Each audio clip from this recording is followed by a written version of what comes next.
હું વેચું છું. I am not best in tea. હું તમને બહુ વાસ્તવિકતા આ ધંધાની છે એવું તમને કહું છું. ત્યારે મેં દેશી કેફેમાં ગાંઠિયા નાખ્યા ને ત્યારે લોકો મને ગાંડો ગણતા. જેમ ચાની દુકાન કરી ત્યારે ગાંડો ગણતા, એમ ગાંઠિયા નાખ્યા ત્યારે કે કેફેમાં થોડા કોઈ દિવસ ગાંઠિયા હોય. કે આપણને બર્ગરને આપણે રિસ્પેક્ટ આપીએ છીએ, આપણા વડાપાવને રિસ્પેક્ટ નથી આપતા. તમે પિઝાને રિસ્પેક્ટ આપો છો, તમે પિઝાના 450, 500, 600 આપી દેશો. બોલો આખી ગુજરાતી થાળી ખવડાવશે 150 દેવાના છે ને ત્યારે તમને તકલીફ થાય. ટીપોસની જર્ની આમ જેમ કે હું પણ એઝ અ કસ્ટમર જતો હોય તો જોઉં છું કે એક આઉટલેટ તમારું પછી બીજું ત્રીજું ચોથું રાજકોટમાં થયા પછી બારે, અત્યારે તો ઘણી બધી આઉટલેટ્સ છે, પણ એમાં એક ઇનોવેશન જોવા મળે છે.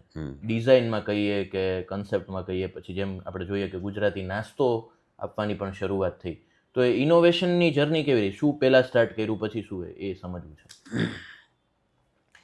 મારું મોડલ છે ને એ સમય સાથે ઇવોલ્વ થયેલું મોડલ છે, જે અમે રોજ એમાં કંઈક ને કંઈક કરેક્શન કરતા ગયા છીએ. કારણ કે અમારું ફૂલ ફ્લેજ કામ આ હોય, એટલે મોડલને કેમ રિકરેક્ટ કરવું, મોડલને કેમ વધુ શાર્પ બનાવવું, મોડલને ફૂડને કેટલું, એટલે દરેક વસ્તુ આવે છે એમાં. It start not only designing, એ અમારી ફૂડની વસ્તુઓ પણ હોય છે ને એનું માઇક્રો લેવલનું પ્લાનિંગ પણ હોય છે, ઇન્ગ્રેડિયન્ટ્સ લેવલના પ્લાનિંગ સુધીની વાત હું તમને કહું તો દરેક વસ્તુ સમય સાથે ઇવોલ્વ થયેલી છે. ઇનિશિયલી અમારું menu it was very short and sweet.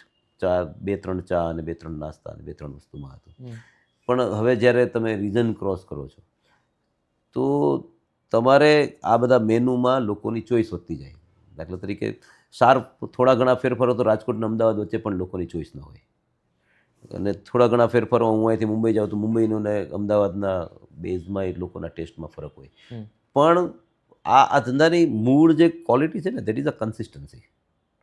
હું વેચું છું. I am not best in tea. હું તમને બહુ વાસ્તવિકતા આ ધંધાની છે એવું તમને કહું છું કે હું ક્યારેય એવો દાવો નથી કરતો કે હું આ ચા સારામાં સારી ચા દુનિયામાં આપું છું, પણ હું એવું 100% દાવો કરીશ કે હું મારી ચામાં કન્સિસ્ટન્ટ છું. જો તમારે કોઈ પણ ફૂડ ચેઇન ચલાવવી છે, કોઈ પણ બિઝનેસ હોય, તો તમારે કન્સિસ્ટન્ટ રહેવું બહુ જરૂરી છે. તમે જે આપો છો એ કાયમ આપો. તમારા કસ્ટમર તમારી સાથે એક એક્સપેક્ટેશન લઈને આવે છે. એ મારા ત્યાં મારી દુકાનમાં એટલા માટે આવે છે કારણ કે હું કોઈ પણ સમયે હું કાંઈ પણ વિચારું તો I become A customer first. હું કસ્ટમર એંગલથી પહેલાં વિચારું છું, કારણ કે મારા માટે કસ્ટમર ફર્સ્ટ છે. મારા બીજા કોઈ પણ વ્યક્તિ, મારી ટીમ આ કરતાં કસ્ટમર મારું પહેલું છે. એટલે હું પોતે કસ્ટમર બનું છું. હું મારી દુકાનમાં જાઉં તો I go as a customer. હું જેવો મારી દુકાનમાં જાઉં એટલે મને 50 ભૂલ દેખાય કે આટલું કરેક્ટ કરવાની જરૂર છે. Either in form of design, in form of process, in form of SOP, in form of product, in form of furniture, whatever it may be. પણ મને ઇમિડિયેટ નવા ત્યાં વિચાર આવે કે આપણે કંઈક આની જગ્યાએ આ કરીએ તો સારું, and immediately I implement on the next outlet.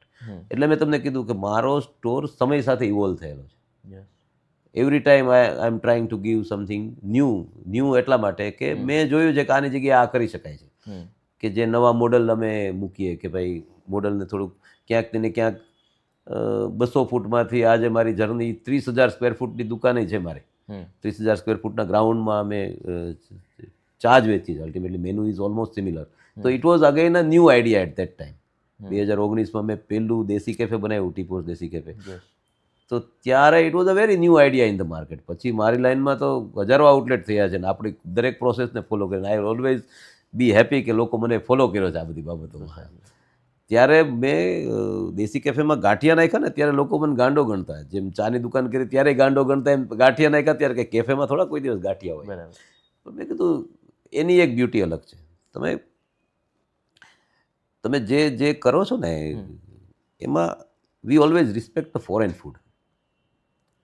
આપણી મેન્ટાલિટી છે આ બેઝિકલી, કે આપણને બર્ગરને આપણે રિસ્પેક્ટ આપીએ છીએ, આપણા વડાપાવને રિસ્પેક્ટ નથી આપતા આપણે. સાચી વાત છે. Vada pav is more tastier than burger any time. તમે પિઝાને રિસ્પેક્ટ આપો છો, તમે પિઝાના 450, 500, 600 આપી દેશો. બોલો આખી ગુજરાતી થાળી ખવડાવશે 150 દેવાના છે ને ત્યારે તમને તકલીફ થાય છે. એટલે તમે તમારા ફૂડને તમે ઇગ્નોર કરો છો. આમ જુઓ ને તો જેની રિસ્પેક્ટ તમને અહીંથી બહાર જાઓ ત્યારે ડેફિનેટલી થાય છે, પણ તમને અહીંયા તમે તમારા ફૂડને તમે નથી રિસ્પેક્ટ આપતા એમ. એટલે મને ખાસ એવું હતું કે આપણું food, it may be Indian any food, I am not talking about only ganthiya. તો આપણે રાજકોટમાં કર્યું તો એટલે મેં ગાંઠિયા હતા, પણ any food which is our Indian food, એને ઓર્ગેનાઇઝ કરવું અને એને માર્કેટમાં સારું સ્થાન આપવું, આવું મારા દિમાગમાં ખૂબ ચાલતું હોય છે.